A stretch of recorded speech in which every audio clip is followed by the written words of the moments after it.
Selly chime. Hope you got yours, cause I got mine. I'm talking Payoneer, net spin, Venmo stash. Too many ways for you to run my cash. Check reparation, check reparation, check reparation, check reparation, check reparation, check reparation, check reparation, check. Yeah, well if you talking compensation, it's about that time. You get everybody. Oh, yiggity, and I'm biggity. You know what it is. It's the Keep It P podcast, where we take news, situations, everyday occurrences, and indeed we show how one could have and could not have been keeping it P. And I'm back with another story. We'll go ahead to the story already in progress. Take it away, James. Hold on. Is KB for not beat? Come on now. I don't even know what to say on an event like this. How do you address it? Well, how do you address it? Come on now. Oh, they don't want me to go through this when I'm getting a little hiccup, y'all. What is there to say, other than it's happened again? This time the Farmington Police Chief is at a loss for words. Are you? You at a loss for words, bucko? Hold on, y'all, because they don't want us to hear about this shooting and murder. Let's start that up one more time. Gun down, seemingly, he says, at random. An 18-year-old man opened fire in the middle of a neighborhood just before 11 a.m. He was heavily armed, and one of the guns police say he used was an AR-style rifle. Farmington is going to find our Tessa Mentes. She's leading our team coverage tonight on this developing story. We've spent. He's going to break down what Tamara Lopez is hearing from the community. But first, let's go to Tessa. Tessa, it was not surprising to see the community come together tonight, and you got to see firsthand how Farmington is holding each other up. So basically, another little white kid, probably Mexican in this instance, another little Mexican kid done shot up something. You can already tell, because they're already hiding and doing their due diligence to make it okay. There's more.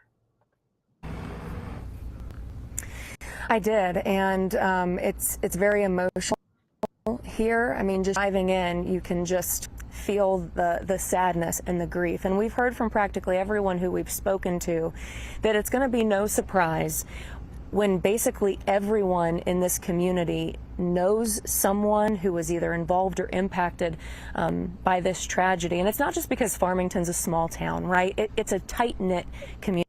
These people know each other, they love each other, they do life together, and they take pride in that. It's part of their embedded culture up here. And sadly, we have seen just how strong Farmington can be not too long ago when they had to pull through the deadly shooting at Aztec High School. So this is familiar territory that they wish they weren't going through. Just hours ago, though, we saw dozens of people come together at Hills Church here in Farmington to pray together, to cry together, to just be there in support of one another. Police have not released the victim's name in this massacre, but it's a small town. The word travels fast here. We are not going to be sharing any names or identifications this evening. That needs to come from authorities. But I do want to share that people at that vigil wanted others to know. So they didn't want to share any names and none of that. So they being on code, just like they was with the white guy that killed the black guy on the subway. Yep, they on code. The amazing, phenomenal new Mexicans who were lost in the tragedy, including one woman who just had such a phenomenal impact on so many families here in this area. Wonderful woman, doesn't do words, doesn't do justice. She has influenced and impacted generations of young people and their parents in this town. It is a tremendous loss, not only for her family, but for many of the residents. All of her other families. All of her other families, yes. And Brandy Brown, who you just heard from there, says she's going to have to make one of the hardest phone calls of her life tomorrow, and that will be to her 19-year-old daughter who is living in Germany. She didn't know what happened here, and that is because the phenomenal woman who Brandy just described to you made a profound impact on her daughter when her daughter was growing up. Just to give you some insight into the true loss that we're seeing here in Farmington. I want to get to Spencer Shot now. Spencer, you hit the road from Albuquerque as soon as we heard. So as soon as somebody, from the white community goes shoot us up, everything's all somber, everything's all cool. It's just a tragedy, something we need to get through. We don't know what happened, blah, blah, blah, blah, blah. And I'm just like, oh, shit. Hold on.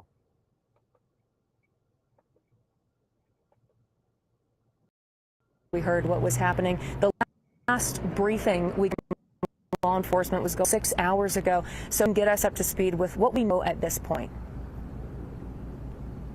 Yeah, Tessa, after that briefing happened, we got a little bit more information. The police chief here in Farmington published a video message to everyone this evening. Plus, we got some updated numbers about victims from the San Juan Regional Medical Center. Now, they tell us today 7 folks in total checked into the medical center with injuries or wounds related to today's shooting. 2 of those were the police officers, one from here in the Farmington PD, the other one from state police. And in total today, 4 people died, 3 innocent members, and 1 being the shooter today.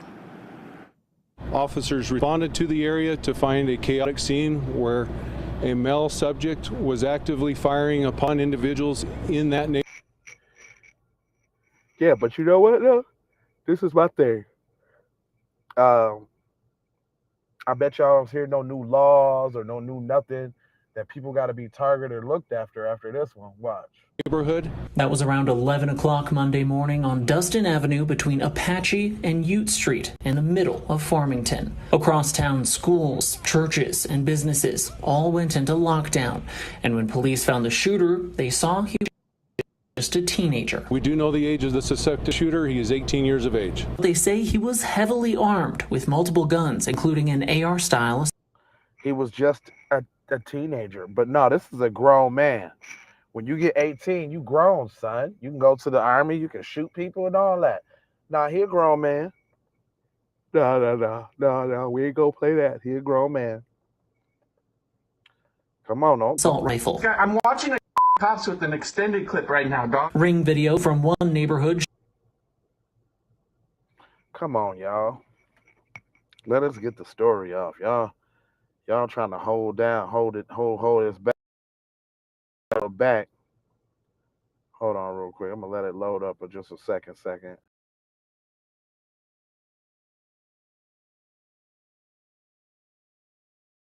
Came in at 11:02, and at 11:05 it was announced that shots had been fired. Okay. By officers, and that the suspect was down. And almost simultaneously. What? All right, y'all. Well, the point is, because I ain't even gonna hold you like that. The point is that you see the stark difference when it's somebody white that does the crime, right? We already know what that is. But look, I ain't gonna hold you. I'ma just mold you, fold you, and scold you about being on code. There will not be a Patreon today. There will be one Thursday. Studio's experiencing some technical difficulties right now. And then we got Mr. Von Savage out of town right now. So we gonna hit y'all back. I just had to step in here and show my face today. And give y'all this news. You know how that go. Anyway, I ain't gonna hold you, but I'm gonna mold you, fold you, and scold you about being on code. And you know I got 4 words for you. It is love, peace, blessings, and the Maloha. And I'm out the Doha for Shoha. You already know.